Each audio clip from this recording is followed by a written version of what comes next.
அஸ்ஸலாமு அலைக்கும் வரஹ்மத்துல்லாஹி வபரகாத்துஹு.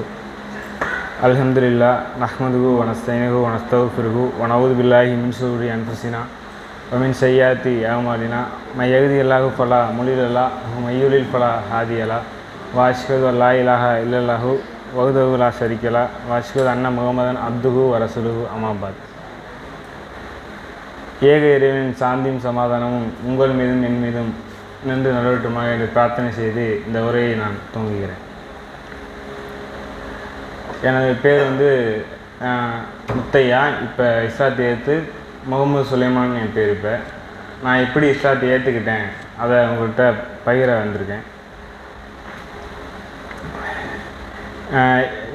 என்னுடைய மாமா, எங்கள் அம்மாவோட தம்பி, அவர் ஒரு 20 வருஷத்துக்கு முன்னாடி இஸ்லாத்தை ஏற்றுக்கிட்டாப்புல. அவர் தான் முதல்ல என் குடும்பத்தில் இஸ்லாத்தை ஏற்றுக்கிட்டவர்.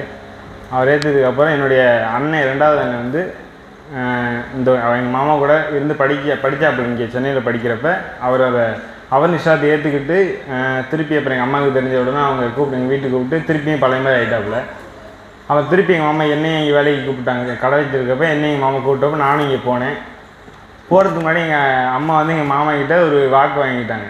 அவனை இந்த மாதிரி பண்ண மாதிரி என்னையும் நீ கூப்பிட்றேன், இவனையும் நீ மாற்றிடக்கூடாது அப்படின்னு சொல்லிட்டு எங்கள் மாமா கிட்ட எங்கள் அம்மா ஒரு வாக்கு வாங்கிட்டாங்க. அதனால் எங்கள் மாமா இதை பற்றி என்கிட்ட எதுவுமே சொல்லவே இல்லை. நான் நார்மலாக வேலை பார்த்துக்கிட்டு இருந்தேன். ஒரு 6-7 மாதத்து வரைக்கும் நம்மகிட்ட வேலை பார்த்தேன். இதை பற்றி எனக்கு எதுவும் தெரியாது. எங்கள் மாமா போவாங்க, பேசுவாங்க, தொழுவதை பார்ப்பேன். இப்படியே வீட்டுக்குள்ளேயே இருந்துட்டு இப்படி தான் இருந்தேன். இதே மாதிரி தான் இருந்துச்சு. அப்புறமா என் கூட ஒரு அண்ணன் வேலைக்கு வந்தாப்புல. நான் பிரிஞ்சு கடையில் தான் வேலை பார்த்தேன். எங்கள் மாமா கடைக்கு வந்தாப்புல. அப்போ எங்கள் மாமா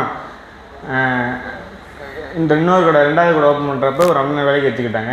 அந்த அண்ணன் தான் எனக்கு இஸ்லாம்னா என்னன்னு அவன் பாட்டு சொல்லிக்கிட்டே இருப்பாப்புல. நான் சும்மா விளையாட்டுத்தனமாக கேட்டுக்கிட்டு இப்படியே போய்கிட்டு இருந்தேன். ரொம்ப யோசிக்கலாம் இல்லை.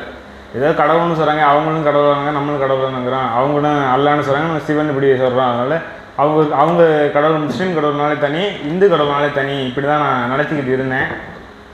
அப்போ அல்லானா வேறு ஏதோ ஒரு கடவுள், வித்தியாசமான கடவுள், முஸ்லீம்களுக்காக உள்ள ஒரு கடவுள் அப்படின்னு நினச்சிக்கிட்டு இருந்தேன். அப்போ அந்த அண்ணன் என்கிட்ட சொன்னப்போ நான் கேட்டுக்கிட்டு இருந்தேன். ஒரு கேள்வி கேட்டப்போ அவர் என்கிட்ட ஒரு கேள்வி கேட்டாப்புல. இப்போ நீ ஒரு கடவுள் வணங்குறீல்ல தம்பி, முருகன் வணங்குறீல்ல, உங்கள் ஊரில் கோவில் இருக்குல்ல, அந்த கோவிலில் போய்ட்டு கடவுள் தானே, அதுக்கிட்ட போய்ட்டு ஒரு நிறைய தங்கம் இல்லை காசுலாம் வச்சுட்டு போ. அப்புறமா அந்த காசு காலையில் கதவெல்லாம் பூட்டாமல் வச்சுருந்து காசெல்லாம் காலையில் இருக்குமா அப்படின்னு சொல்லிட்டு கேட்டாங்க. இல்லை இருக்காதுனே, திருடிட்டு போயிடுவாங்க. அப்போ கடவுள்னால் சக்தி இருக்குமாடா, அது திருடுறதை கூட காப்பாற்ற முடியாத ஒரு கடவுள் எப்படி கடவுளாக முடியும் அப்படின்னு சொல்லிட்டு சொன்னப்போ ஆமாம் சார் கரெக்டு தான் அப்படின்னு சொல்லிட்டு நினச்சிக்கிட்டு இருக்கப்ப நான் ஓகே நம்ம எது பொய் அப்படின்னு சொல்லிட்டு நினச்சிக்கிட்டு இருந்தேன். அப்புறமா எங்கள் மாமா கிட்ட நான் கேட்டேன், என்ன அல்லானா என்னன்னு கேட்டப்ப அல்லானா இறைவனை தான் அரபி மொழியில் அல்லான்னு சொன்னாங்க அப்படின்னு சொல்லிட்டு சொன்னாப்புல.